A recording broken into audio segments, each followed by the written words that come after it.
Hezké nedělní odpoledne přeji všem příznivcům tvarovaných stromů z Big Bonsai Centra. Jsme česká firma, která se zabývá vlastní výrobou tvarovaných stromů. Tady můžete vidět stromy, které se natvarovaly teďkonc. Je to první tvarování. Je to asi týden hotový. Vyřezalo se všechno, co tam nemá být. A tohle je první sestřih.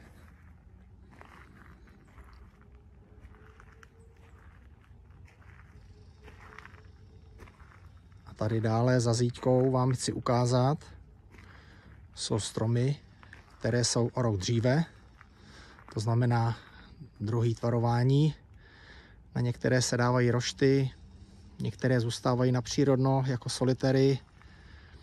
Každý strom má svůj potenciál, takže se snažíme vždycky vymáčknout to nejvíc, co se dá. Samozřejmě máme na našich prodejnách hotové stromy, takže budu velice rád, když se někdo z vás přijde podívat do naší firmy a rád vysvětlím a ukážu naší práci. Takže se mějte hezky a přeji krásný podzim.